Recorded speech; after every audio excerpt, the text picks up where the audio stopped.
안녕하세요, 앨리스입니다. 네, 오늘 같이 나눌 책은 바로 이 책입니다.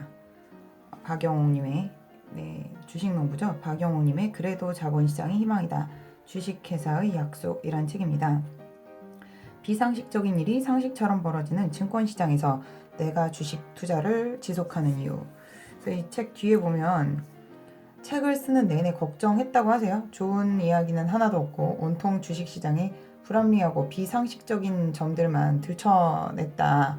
개인 투자자들에게 불리한 환경을 지적하고 대주주의 횡포를 말하고 견제할 길이 막막한 개인 투자자들의 답답함을 말했다고 이야기를 하고 계세요.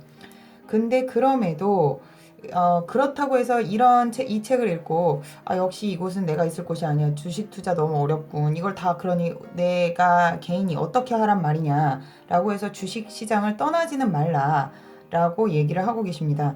사실 실제로 제가 이 책을 읽으면서 너무 저 스스로도 당연하게 생각해 왔던 그런 불합리한 시장에 대해서 내가 왜 이런 걸 한 번도 생각조차 해보지 않았지? 라는 그런 의구심을 갖게 하는 이야기들이 굉장히 많았습니다. 그래서 이 저자의 관점이 그리고 거기에 대한 해결책 그런 부분들을 제시하는 부분에 대해서 굉장히 공감을 많이 했고요.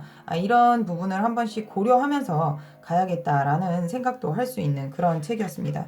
여기서는 이 책은 한번 주식 투자를 하신다고 하면 꼭 읽어보시고 이런 불합리한 점들이 어떻게 영향을 미치고 있는지, 그러면 개인 투자자들로서는 어떤 점을 그런 부분에 대해서 고려해야 할지를 꼭 한번 챙겨보셨으면 좋겠고요. 그 중에 일부만 조금 추려서 이야기를 나눠보도록 하겠습니다.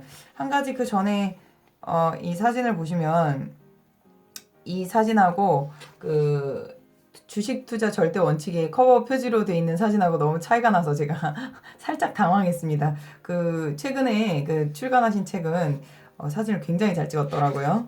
네. 그래서 일단은 이제 저자께서는 주식 투자의 본질을 말하고 사기꾼 취급을 받았던 일화를 좀 소개하고 계세요. 그래서 인터뷰를 했는데 그 인터뷰의 본질보다는 그것의 자극적인 내용을 발췌해서 자극적인 제목으로 기사가 나간 후에 거기에 대한 덧글에 대한 약간의 테러 비슷한 걸 당하시고 거기에 대해서 좀 황당했던 그런 기억을 좀 나누고 계시는데요. 언론이 그런 것 같아요. 요즘에는 특히 자극적인 제목들의 언론이 굉장히 많고 그 밑에 댓글들도 너무나 이렇게 막 공격적이고 좀 그런 댓글들이 많아요. 그런 부분들도 우리가 좀 지양해야 하는 바가 아닐까 싶습니다. 그래서 그런 부분들이 있었고, 그리고 또 이 부분 같은 경우에는 저는 진짜 완전히 너무 많이 공감을 했습니다. 대주주만이 기업의 주인인가? 제가 예전에 우리가 땅콩 회항이라는 거를 기사에 언론이 크게 보도를 했을 때 그때 제가 처음으로 그 생각을 했던 것 같아요. 왜 대주주만이 주인이라고 생각하고 주인처럼 행동하는가? 그들이 가진 지분은 몇 퍼센트인가 그래서 그때 제가 사실은 그 지분을 찾아봤던 기억이 나요. 근데 생각보다 되게 작더라고요. 그래서 그런 부분을 생각했었던 부분이었어요. 그런데 지금 저자께서 다루는 이 이야기에 대해서는 사실 저도 이건 선행이지라고 생각했던 부분이 있었습니다. 예전에 왜 한번 택시가 어떤 그 호텔에 그 정문 그 유리문을 들이받아서 굉장히 큰 손해를 미쳤던 사건이 하나 있었죠. 그때 저도 굉장히 그걸 선행이다 생각을 했었는데 한편 돌려보면 다르게 생각할 수 있지 않나 하는 생각을 가질 수 있게 해주는 그런 내용이었어요. 그래서 읽는 내내 그 주식회사의 기본이 지켜지지 않는 이유는 이렇게 좀 풀어서 자세하게 의견을 피력하고 계십니다. 주식회사의 사장은 직책이지 주인이라는 뜻이 아니다. 경영을 맡았다고 주인이 되는 것은 아니다.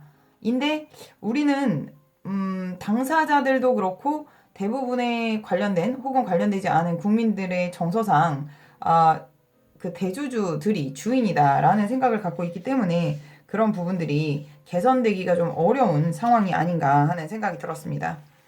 그리고 우리에게 필요한 건 여기 이제 그러니까 미국의 예를 한번 들어보셨어요. 나는 기업가와 동업하고 싶다 해서 그 제너럴 일렉트로닉의 제프리 이멜트는 어떻게 잭 웰치의 뒤를 이었나 해서 이제 그 이야기를 좀 나누고 계신데요.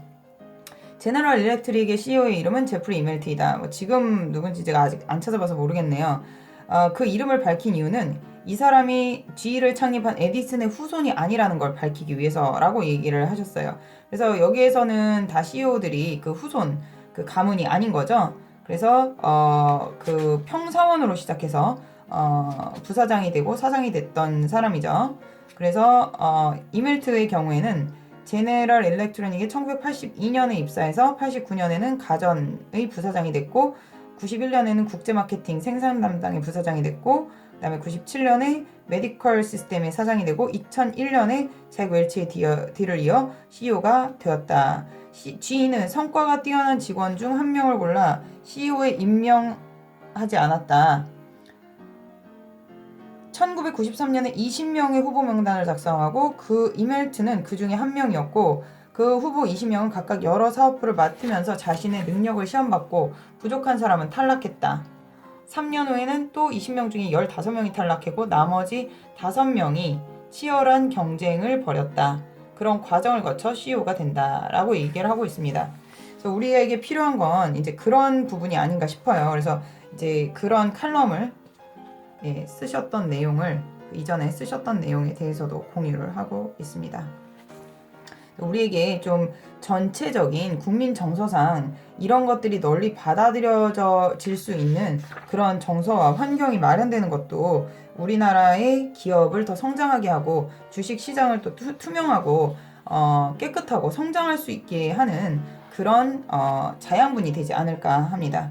그리고 여기 대주주는 어떻게 자사주를 통해 마법을 부리는가 이런 부분도 저도 꼼꼼하게 좀 잘 읽어봤습니다.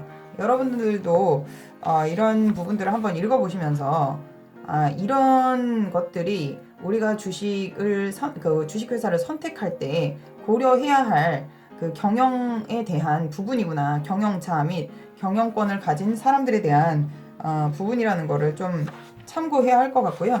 그리고 주주총회에 대해서도 이야기를 하고 계시죠. 누구를 위한 주주총회인가? 주주총회를 너무 참석하기 어렵게 해놓는다든가 뭐 시기를 다 몰아서 해놓는다든가 하는 주주가 주주총회를 참석할 수 없도록 만드는 그런 불합리함에 대해서도 이야기를 나누고 계십니다. 그래서 제가 이 책을 읽는 내내 지금 저자가 염려하셨던 그 불편함이 마음속 깊이에서 많이 올라왔어요. 그래서 하지만 저도 이거를 다 읽고 나서 이런 부분을 고려하고 주식회사를 잘 선택하고 또 이제부터 앞으로 제가 주식회사의 제도, 주식의 제도에 대해서 이런 관점을 가지고 이런 부분에 대해서 목소리를 낸다? 라기보다는 하여튼 선택할 수 있다면 시장이 우리 개미들의 작은 바램으로 또 움직여갈 수 있지 않을까 하는 희망을 가지게 되었습니다. 그래서 여러분도 꼭 한번 읽어보시기를 권해드리는 그런 책입니다. 그래서 다음번에도 제가 읽었던 주옥 같은 책들 또 좋은 내용들을 가지고 또 찾아뵙도록 하겠습니다. 감사합니다.